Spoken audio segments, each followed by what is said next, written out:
Perino was press secretary for President George W. Bush before joining Fox. Hey guys, what's happening and welcome back to our channel. Ex-White House Press Secretary Diana Perino hosts programs daily on Fox News, but she's worked hard for her high-profile position as a political thought leader in the United States. Let's have a look at the untold truth of Diana Perino. Number 7. Humble beginnings. Diana Perino was born in Wyoming. 2 years later, her family moved to Colorado. But even though Wyoming remained an important place in her life as she spent summers on her grandfather's ranch, she cites him as a great influence in her life. Speaking to Business Insider about her grandfather's impact, Perino had this to say: "Ranchers by their nature have to be optimistic. They have to believe that the cattle will survive the winter and the crops are going to grow, so I think I have a sunny disposition naturally." She carried that disposition in her professional life by always looking for the good news. Her grandfather wasn't her only influence though. She credits her father for her initial interest in journalism, as she would read 2 newspapers every evening before he returned from work in search of articles to discuss with him over dinner. Number 6. Diverse resume.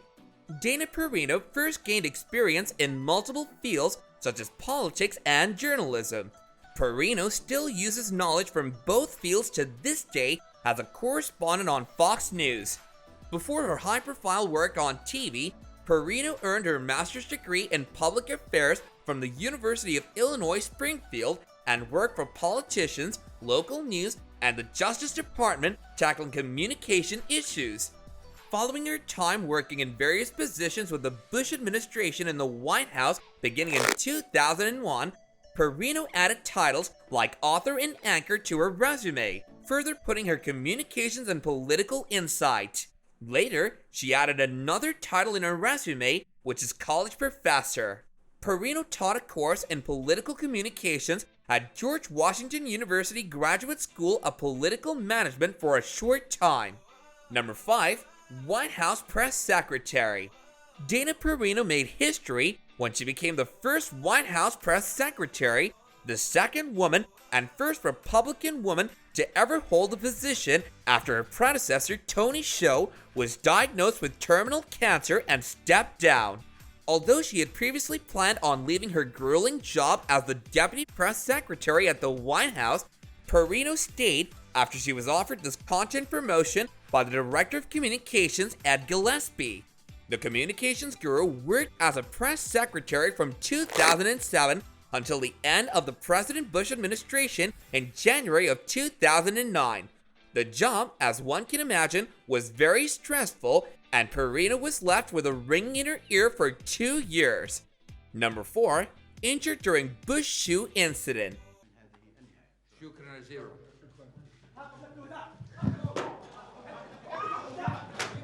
Not only was her job as a secretary stressful, but at times it proved to be dangerous as well. According to Newsweek, Perino was injured on the job in 2008 when a journalist threw 2 shoes at then-President George W. Bush while at a press conference in Baghdad with the then Iraqi Prime Minister. Perino later detailed to NPR a Secret Service member lunged forward to protect the president and inadvertently hit the microphone, which swung around and hit Perino's eye, leaving her with a bruise. She left the room while Bush remained to finish the press conference. Perino suffered her injury at the tail end of her administration, leaving her to finish her job with visible evidence of the scene. Number 3. Mentor. Diana Perino knows her professional experiences are rare and uses them to help others, including young women in her field. She makes advances both professionally and personally by providing them with pieces she's learned in her decades of work in communications and politics. Perino told CBS News in 2021 that, "As I mentor young people in their careers and life choices, I return to my grandfather's wisdom." Perino's love for mentoring led her to start a foundation called Minute Mentoring as a way to help young women who are seeking out role models and getting advice. Number 2. Best-selling author. Showcasing her expertise at combining her passion, Perino wrote a book full of career guidance and advice based on what she learned throughout her career. Since she admitted she doesn't have as much time as she would like to mentor young women, she wrote this book as a solution to her problem. In 2015, Perino released And the Good News Is Lessons and Advice from the Bright Side, a book that accounts for her life growing up in Colorado and her time as a White House press secretary. Number 1. Married to a British businessman. For over 20 years, Diana Perino has been married to British native Peter McMahon, as the Fox News host revealed on her Facebook post in 2017. The longtime couple met on a flight back in 1997. Perino told Forbes, "We were sitting next to each other by chance, and 2 hours later, we were in love." McMahon, who is 18 years older than Perino, was married twice before, had 2 children from a previous marriage, but doesn't have any children with Perino. Do give us your thoughts regarding all of this in the comments down below, and I'll see you guys later in another video. Take care now.